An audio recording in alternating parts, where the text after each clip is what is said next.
जय श्री कृष्णा बच्चों।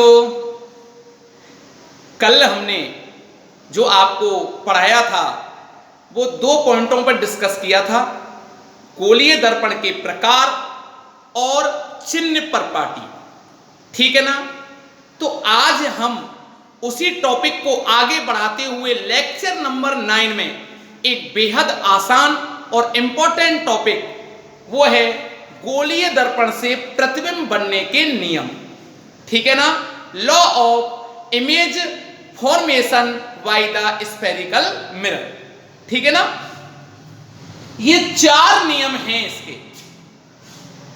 अगर हमको इन चारों नियमों में से कोई 2 नियम मिल जाएं, वहीं हम प्रतिबिंब का निर्माण कर देते हैं।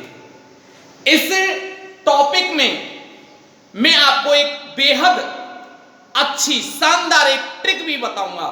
उस ट्रिक से वो मिरर में भी यूज होगा उसका, और एक लेंस में भी उस ट्रिक का यूज होगा। और अब कुछ समय में हमारी फिजिक्स बेहद आसान बनने वाली है। ठीक है ना।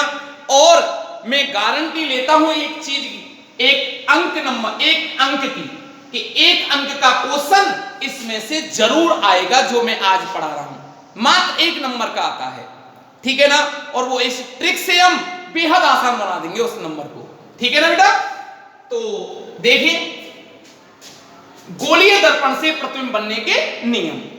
तो ध्यान रखें बेटा, नंबर 1, अगर आपका अवतल दर्पण है तो देखो ये अवतल दर्पण है। ठीक है ना। अवतल दर्पण की पहचान कैसे करोगे? उसके बाहरी पृष्ठ पर मैं रजित पॉलिश कर देता हूं। जब बाहरी पृष्ठ पर रजित पॉलिश कर दूंगा तो अंदर का पृष्ठ कैसा हो जाएगा? परावर्तक। तो ऐसा दर्पण कौन सा दर्पण कहलाता है? अवतल दर्पण। इसका ये ध्रुव हो गया, ये फोकस बिंदु, और ये क्या है? सी।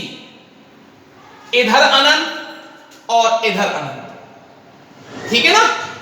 अनंत किसे कहते हैं? जैसे ये गोला है, इस गोले से मैंने ये कांच का खोखला गोला है, इससे काट करके मैंने इस मिरर को बनाया। ठीक है ना। और जैसे ही यहां तक मैं बात करूं तो ये गोले के अंदर होगा, और जैसे मैं इससे इधर जाऊंगा तो वो क्या कहलाएगा बेटा? गोले से जैसे बाहर निकला तो वो अनंत वाली लिमिट कहलाती है। गोले के लिए तो अनंत ही होगा। ठीक है ना। बाहर जैसे निकला तो हम अनंत में काउंटिंग करने लग जाते हैं उसकी। ठीक है ना। इस बात का विशेष ध्यान रखना आप लोग। तो ये अवतल दर्पण के लिए पहला नियम, यदि कोई प्रकाश किरण मुख्य अक्ष के समांतर आपतित होती है तो वह परावर्तन के पश्चात फोकस बिंदु से होकर जाएगी। यह पहला नियम है। एक बात और ध्यान रखें, इन नियमों का यह क्रम नहीं है कि पहले पॉइंट पर आप इसी नियम को लर्न करें। चारों नियमों में से किसी भी नियम को आप पहला स्थान दे सकते हो। ठीक है ना। अब दूसरा है ये दर्पण, उत्तल दर्पण। उत्तल दर्पण की पहचान बताएं। ये F और ये C, परावर्तक पृष्ठ बाहर की ओर उभरा हुआ होगा। अब दूसरी ये जा रही है किरण मुख्य अक्ष के समांतर, तो ये क्या होगी? फैल जाएगी। तो कहां से गुजरती हुई प्रतीत होगी बेटा? फोकस से। तो जरा पहला नियम देखें कि जब कोई प्रकाश किरण मुख्य अक्ष के समांतर जाती है तो परावर्तन के पश्चात फोकस बिंदु से होकर गुजरती है या गुजरती हुई प्रतीत होती है। राइट। दूसरा पॉइंट देखें बेटा। हां, पहला नियम हो गया क्लियर। उत्तल दर्पण के लिए ऐसा बनेगा। अच्छा, अब दूसरा नियम है कि जब कोई प्रकाश किरण फोकस बिंदु से होकर गुजरती है, अवतल में तो गुजरती है और उत्तल में गुजरती हुई प्रतीत होती है। ठीक है ना। तो देखो एक्चुअल ये होता कैसे, पता कैसे चलेगा? ऑब्जर्वर हमेशा परावर्तित किरणों के क्षेत्र में रहता है, जहां परावर्तन हो रहा हो। अगर अपवर्तन हो रहा हो तो अपवर्तन के क्षेत्र में रहेगा ऑब्जर्वर, ठीक है ना। अब देखो ये किरणें ऐसे जा रही है परावर्तित होकर, तो ऑब्जर्वर यहां होगा कहीं, तो इसको क्या लगेगा कि ये किरण फोकस बिंदु से होकर गुजरती हुई प्रतीत होती है और परावर्तन के पश्चात मुख्य अक्ष के कैसे हो जाती है, समांतर, ठीक है ना बेटा। ये दूसरा नियम हो गया। तीसरा नियम जरा देखें कि जब कोई प्रकाश किरण वक्रता केंद्र से होकर जाती है, और ध्यान रखना वक्रता केंद्र की अगर हम बात करें तो C जो होता है वो सेंटर पर होता है ना, वक्रता केंद्र। जब अच्छा ये केंद्र है, जब इससे होकर कोई भी रे जाती है तो उस पर परपेंडिकुलर आपतित होती है, अभिलंबवत, ठीक है ना, अभिलंबवत आपतित होगी परिधि पर। इस पर मैं स्पर्श रेखा खींचूं तो ये अभिलंबवत आपतित होती है, और अभिलंबवत आपतन में आप जानते हो परावर्तन के पश्चात उसी पथ का अनुसरण करते हुए वापस लौट जाएगी, ठीक। अवतल में ऐसा डायग्राम बनता है, उत्तल में ऐसा बनेगा, ठीक है ना। चौथा पॉइंट ये ध्रुव है कि जब कोई प्रकाश किरण दर्पण के ध्रुव पर जितना कोण बनाते हुए आपतित होती है, जितना कोण बना रही है, तो समान कोण बनाते हुए क्या हो जाती है, परावर्तित। अवतल में ऐसा बनता है और उत्तल में ऐसा बनता है। क्लियर, कोई डाउट नहीं है बेटा। ये 4 नियम हैं। 4 नियमों में से कोई भी आपने यदि 2 नियम काम में ले लिए, कम से कम 2 नियमों की आवश्यकता पड़ती है, तभी हमारा इमेज बनता है, ठीक है ना। तो इनमें से कोई से भी, चाहे आप ये 2 नियम ले लो, चाहे आप ये और ये ले लो, ठीक है ना, चाहे आप ये और ये ले लो, कम से कम 2 आपने 2 नियम काम में ले लिए, आपका प्रतिबिंब बन जाएगा, ठीक है ना। अब देखो मैं थोड़ी आपको ट्रिक बताता हूं, आप ओरल आंसर दे सकते हो मेरे लिए कि सर इसका इमेज ऐसा बनेगा, ठीक है ना। इसके लिए देखो आप इसको नोट कर लें। शानदार ट्रिक, ठीक है ना। देखो आप पलक झपकते ही आंसर दोगे आप इससे पढ़ने के बाद। बेटा ये एक अवतल दर्पण है, ये लेंस के लिए भी वैलिड है, ध्यान रखना। तो मैं यहां एक अवतल दर्पण मानते हुए मैं इस ट्रिक को समझा रहा हूं। यह है बेटा ध्रुव, ठीक है ना, परावर्तक पृष्ठ का मध्य बिंदु। यह है अनंत इधर और इधर भी आपका अनंत। ये F, ये C, ठीक। कितने क्षेत्र बने जरा देखें आप, 1 2 3 और 4 क्षेत्र आपको दिखाई दे रहे हैं, ठीक है ना। मुझे भी 4 दिखाई दे रहे हैं। आपको एक बात लर्न रखनी, अच्छा जरा देखें यहां, ये क्षेत्र कैसा है आपका, अनंत और C के बीच का। अनंत की कोई लिमिट नहीं है, कितना भी हो सकता है। तो ये क्षेत्र हो गया आपका बड़ा, ये एक सीमित क्षेत्र है, तो ये कैसा होगा, छोटा। ये भी एक सीमित क्षेत्र है, छोटा सा। देखो P और F की वैल्यू मालूम है हमको, स्मॉल है, R कैपिटल, लेकिन ये दूरी मालूम नहीं, अनंत कहीं भी हो सकता है, ठीक है ना। इसलिए बड़ा क्षेत्र, और ये भी कैसा बेटा, बड़ा क्षेत्र। 1 नंबर का क्वेश्चन जरूर आएगा 100%, ठीक है ना। अब देखो आप पलक झपकते ही इसका आंसर दे दोगे, ठीक है। तो जरा देखें, आपको एक थोड़ा छोटा सा एक सॉन्ग लर्न रखना है कि 1 का बना 2 में, 2 का बना 1 में, 3 का बना 4 में, 4 का बना 3 में, राइट। ये आपको सॉन्ग लर्न रखना है। 1 का बना 2 में, 2 का बना 1 में, 3 का बना 4 में, 4 का बना 3 में, राइट। अब मैं आपसे एक जनरल क्वेश्चन करता हूं कि बेटा अगर मेरा ऑब्जेक्ट पहले क्षेत्र में रखा है तो आप क्या आंसर दोगे? सर इसका इमेज 2 में बनेगा। ठीक है, अब मैं कहता हूं कि आपका ऑब्जेक्ट दूसरे क्षेत्र में रखा है तो आप आंसर क्या दोगे? क्या दोगे? 1 में बनेगा। ठीक है ना।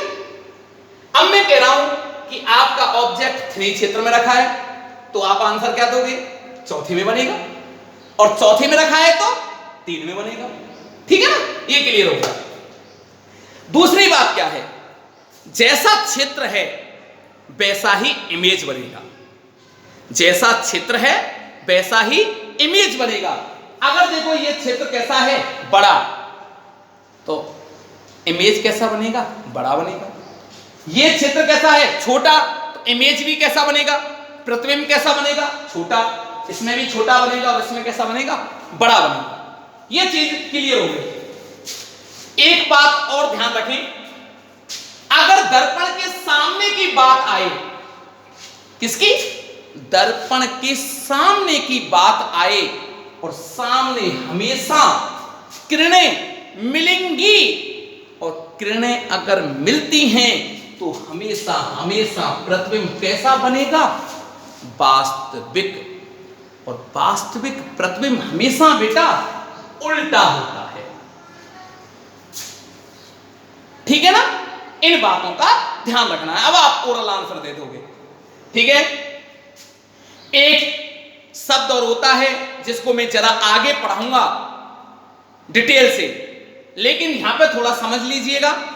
मैग्निफिकेशन, क्षमता, आवर्धन क्षमता, उसको हम एम से दर्शाते हैं। यदि प्रतिबिंब बहुत बड़ा हो, प्रतिबिंब बहुत बड़ा हो तो एम का मान लिखूंगा मैं 1 से बड़ा है। ठीक है ना बेटा। और अगर मेरा प्रतिबिंब छोटा है तो M is very very less than, क्या लिखूं? बहुत छोटा है, बिंदुवत आकार का है, छोटा ही है, एम लेस देन। इस बात को ध्यान रखना। बहुत बड़ा है, बहुत छोटा है, बिंदुवत आकार का है, छोटा है। क्लियर? कोई डाउट नहीं। ठीक है, चलो अब देखो। अब मैंने बोला सॉन्ग याद है?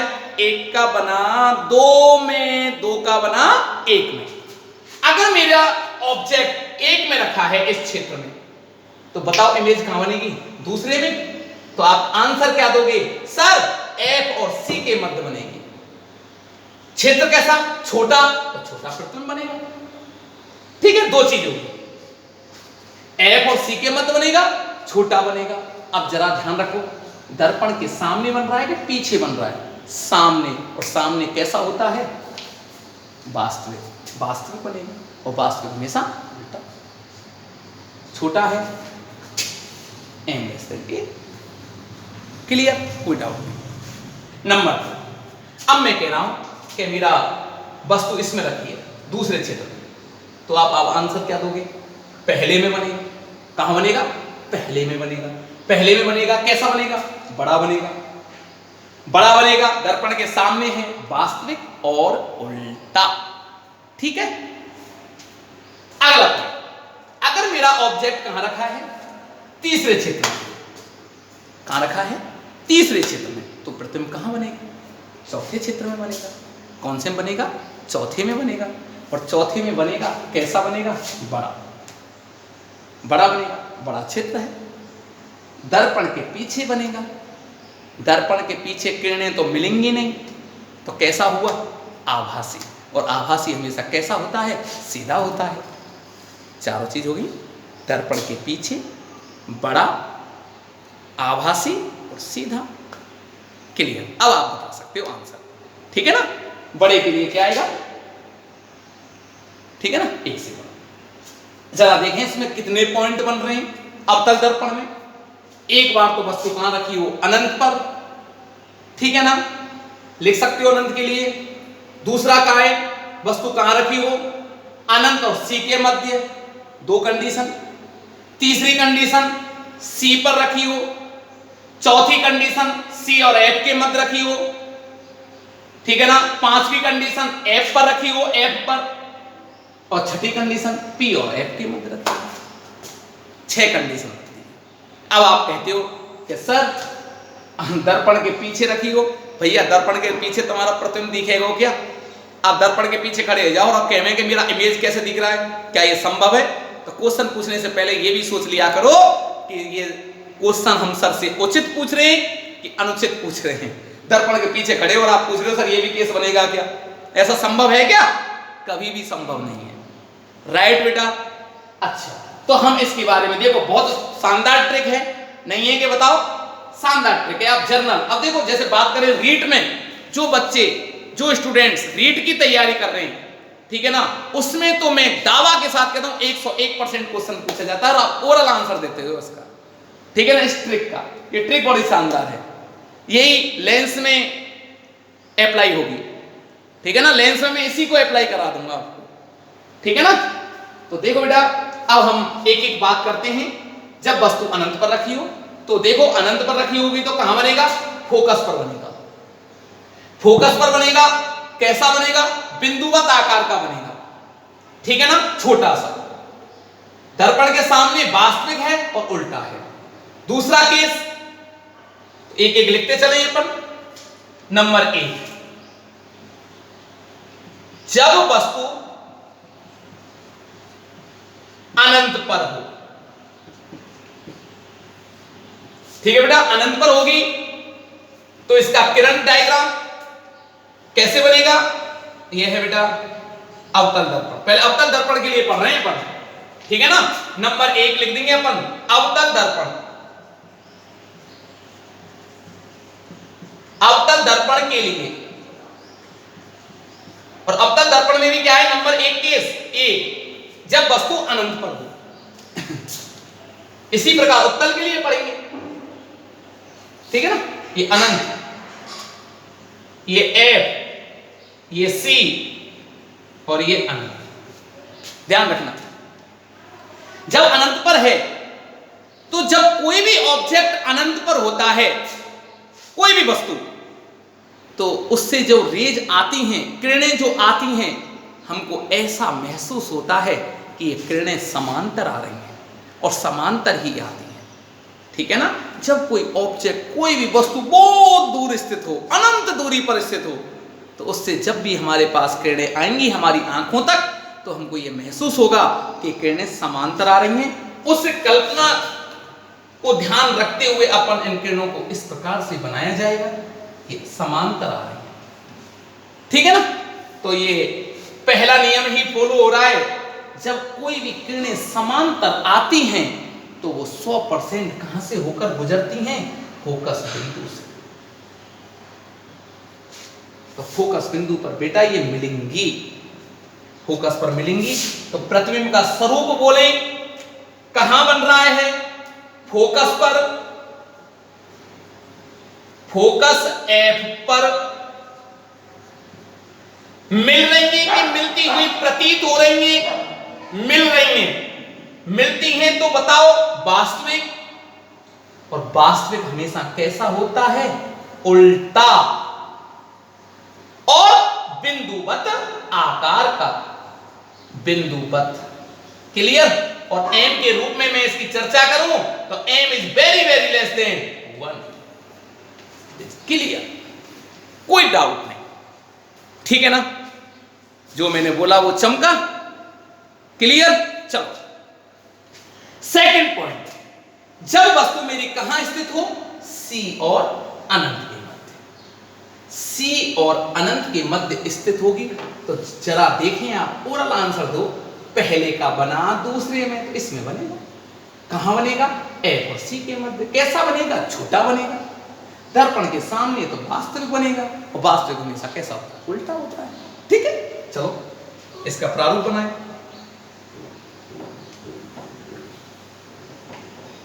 नंबर दूसरा पॉइंट, नंबर 2, बी लिख लो, बी। जब वस्तु C व अनंत के बीच हो, ठीक है ना। तो देखो कैसे बनेगा? ये लो, ये पॉलिश, रजत पॉलिश, रजत पॉलिश, रजत पॉलिश, ये परावर्तक पृष्ठ हो गया सामने वाला, ये P, ये अनंत, ये F, ये C और ये अनंत। कहां रखी है? C व अनंत के मध्य, तो ऑब्जेक्ट को यहां रख दिया। इस प्रकार से शेप बना लो, इसका नाम दे दो A और B। ओके, खड़ा है इसके ऊपर कोई भैया, तो कम से कम 2 रे होना जरूरी है। तो एक किरण तो ऐसे जाएगी समांतर, कहीं से भेज लो आप, कोई फर्क नहीं पड़ता, यहां से गुजार लो, सी से गुजार लो, ठीक है ना। कोई 2 नियम काम में लेने होते हैं, तो ये सरल नियम है, उनको हम यूज ले लेते हैं। समांतर जा रही है तो कहां से होकर गुजरेगी बेटा? फोकस से। दूसरी, या तो आप फोकस से होकर गुजार दो या ध्रुव पर गुजार दो। देखो मैं ध्रुव पर गुजार रही, जितना कोण बना रही है वो समान कोण बनाते हुए क्या हो जाएगी? परावर्तित हो गई। कहां मिल रही हैं 2 किरणें? यहां मिल रही हैं, यहीं इसका इमेज बन जाएगा। क्या बनेगा? उल्टा बनेगा, A डैश और B डैश। जरा देखें प्रतिबिंब का स्वरूप कहां बन रहा है? F व C के मध्य, ठीक है ना। F व C के मध्य बन रहा है बेटा। कैसा बनेगा? वास्तविक, उल्टा और छोटा, क्योंकि छोटा क्षेत्र है और m इज लेस देन। तो मैं आशा करता हूं कि बाकी के जो किरण चित्र हैं उनको बना लीजिएगा, आप बना लोगे, और मैं पीडीएफ भी आपको सबमिट कर रहा हूं साथ साथ, पीडीएफ में से देख लीजिएगा, ठीक है ना। अच्छा, सी पर जब वस्तु रखी है तो सी की जरा बात करें। सी कहां होता है? बिल्कुल सेंटर पर, बीचों बीच होता है। तो जब कोई भी ऑब्जेक्ट को आप सी पर रखोगे वस्तु को, तो इसका इमेज भी कहां बनेगा? सी पर बनेगा, वास्तविक बनेगा। क्यों बनेगा? दर्पण के सामने है, और वास्तविक हमेशा कैसा होता है? उल्टा, ठीक है ना, कोई डाउट नहीं है, ठीक है बेटा। इस प्रकार आप जो भी बच्चे मेरी इस क्लास को अटेंड कर रहे हैं, वो बच्चे अपना होमवर्क कंप्लीट करके मेरे व्हाट्सएप नंबर पर अपनी प्रेजेंट जरूर दर्ज कराया करें, जिससे मुझे लगे कि इस कोविड-19 के दौर में बच्चे हाथ पे हाथ रखे बैठे नहीं हैं, मेरे साथ ताल से ताल मिलाकर काम कर रहे हैं। ओके, आज के लिए इतना ही काफ़ी। थैंक्स।